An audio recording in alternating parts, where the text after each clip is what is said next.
So, Shawn Eichorst. Who? He was on with Wilde and Tausch today, and it was, I'm going to give you this. They got Riley. Finally. Is that hard when it comes to Wisconsin? But it made me think about it with Riley. Molly, you and I are a little different than a lot of sports fans.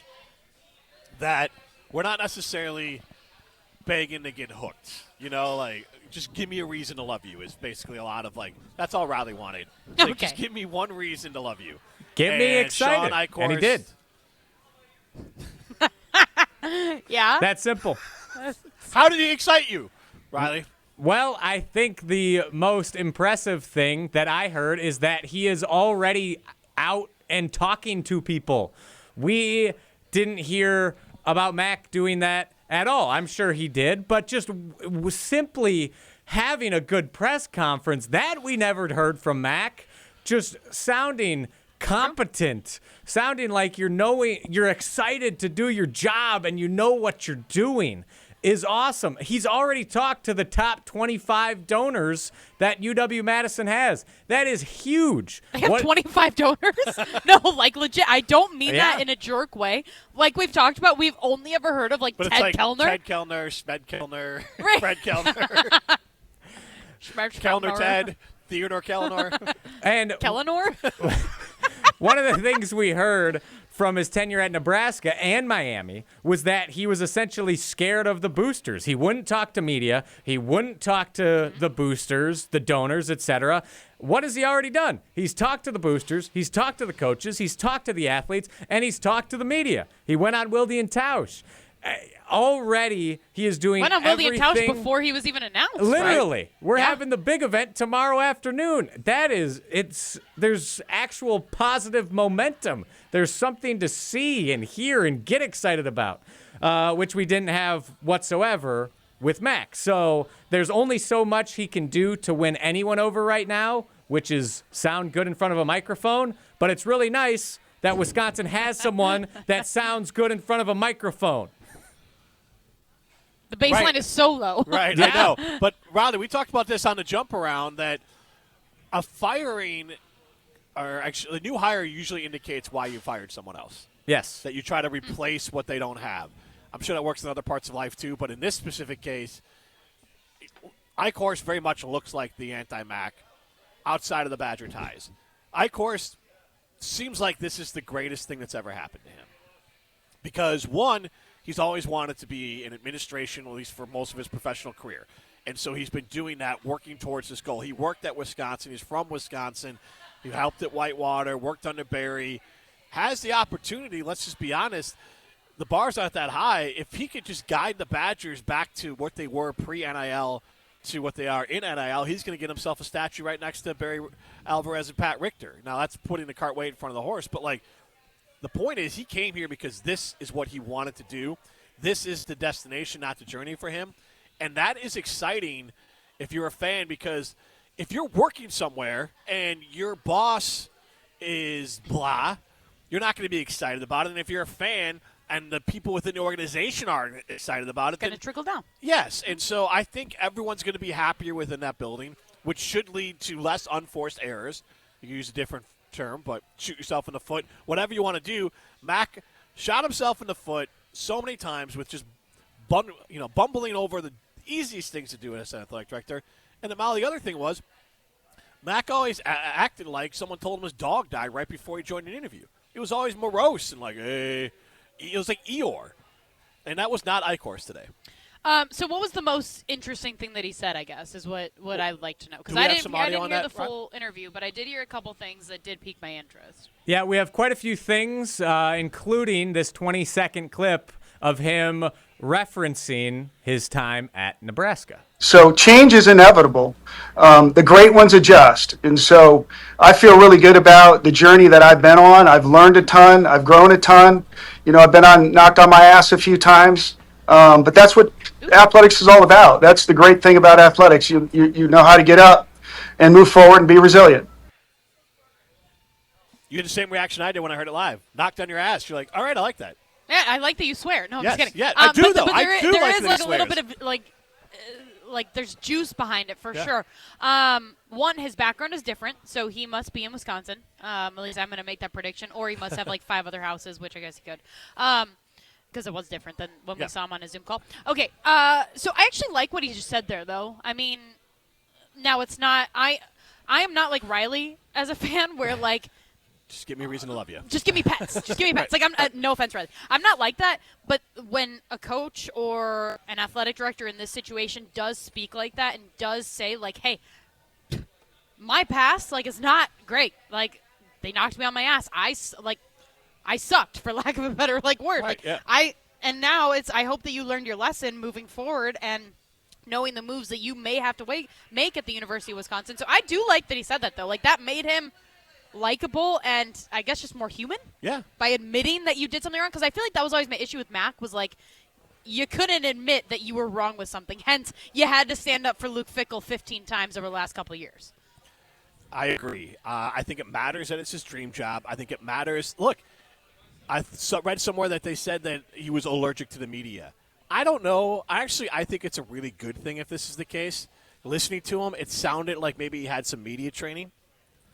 Maybe he's just more comfortable than we knew. But, leaning into his past relationship with Tauscher, saying his name over and over again, referring to Jason by the first name. It was loud, high energy. Mm-hmm. You could tell he's talking with a smile on his face. And media training doesn't mean you're fake. It just means it allows you to be you in front of cameras or on an interview that you are with everyone else. Yeah. And being smart. That, to me, that shows growth. If that was the case, I'm not going to pretend I knew or spoke to him a ton the first time around, but if it was the case that he was more shy and was kind of afraid of the cameras, he was not. He was on camera, which I'm sorry, I don't think, was Mac on camera? I don't know. I guess I won't say that. It was there were always technical difficulties. What's that?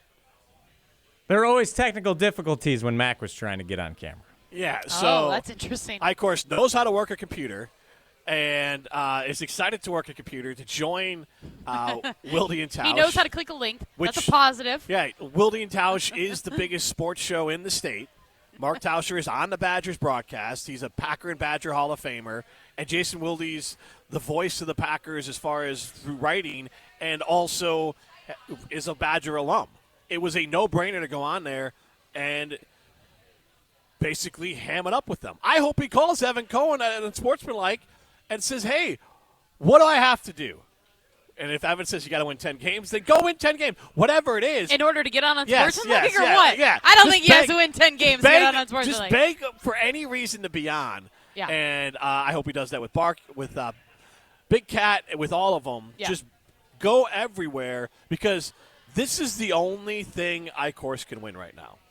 You can say, oh, he's only winning the PR battle. Yeah, that's the game in front of him. He can't do anything else right now except try and go win the PR battle. Okay, so when is the criticism on him going to start? You say that he can only win the PR battle right now. When does winning the football battle start when to he happen? makes the decision on Luke Fickell one way or the other.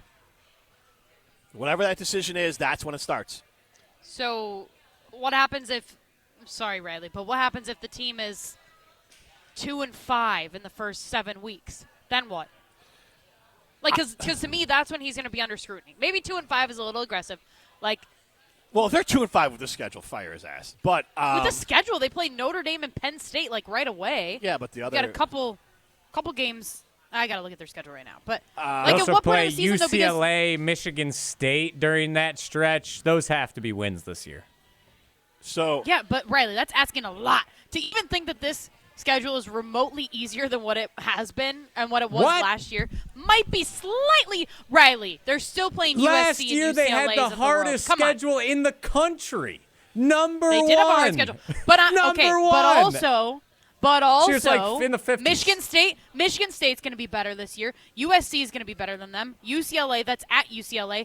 Iowa, that's at Iowa. Rutgers and Maryland, they've struggled against. Purdue, they've struggled against. And then Minnesota, they've struggled against. Well, he's got to go winless. Can they? Yeah, no, I'm not saying 12. that. I am excited. I cannot wait to play the schedule game with Riley because he's going to be 12-0 and I'm going to be 0-12. Okay, plus bowl game, 0-13 and the playoff games. Yeah, exactly. But no, I understand that you could say that it's going to be easier this year, but I don't know at what point it is going to be fair to be critical of Eichorst? Like, that is my question, is when can So- you realistically be critical, or do we have to give him the year to not have any criticism? It's not a full year. It's just whenever he makes that decision. I'm not going to – you bring up a very interesting point at 2-5. But, like, that one's not black and white. Because let's say it's 2-5 and then you fire – like, who – there's no head coach on this team. Like, I don't think Tressel's going to come in. There's no old school guy that can step up and just coach Right. his team for a little bit. So, Bring like, Barry back. right? So that's like the rub there. So I would look at it that it's the decision whenever he makes it on Fickell.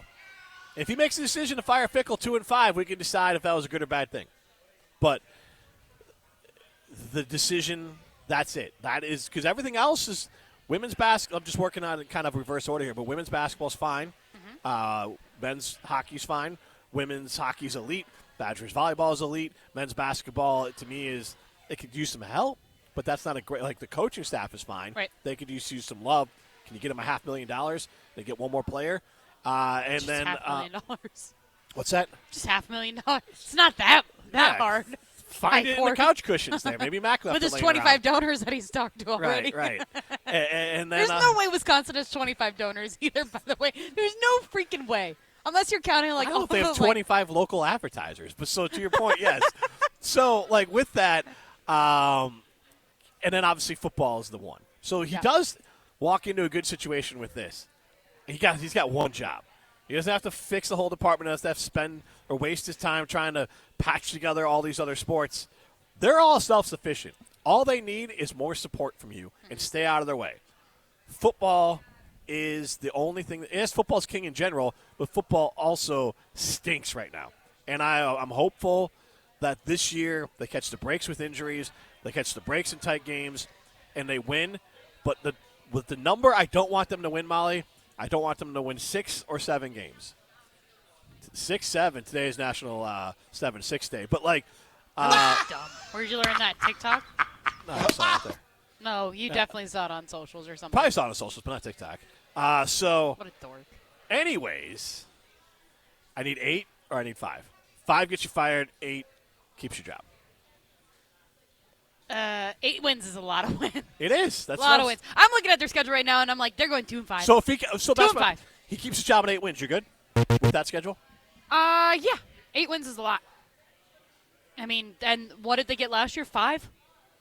Yeah. 4. 3 more is a lot. They got 4 wins last year, Randy? Yeah. They only Whoa. they beat Oh, their 5 Included the year that bowl before. game. No, I'm just kidding. That's crazy. they beat so the if they doubled their two wins. scrub teams and then beat Illinois and Washington near the end of the season. Yeah. That's crazy. So you beat 2 of the worst teams and then 2 of the best teams that you play. That is crazy. No, so if they got 8 wins, I mean, you would have to be crazy happy with that if you're a Badgers fan. Yeah, 100%. 8 wins keeps his job. That'll get us back to good old Badger days. Yes, for sure. it would, honestly. 7 is a weird number. 6 is a weird number. 5 gets you fired. So that's why I want 8 or 5 or less. I can go more or less than that.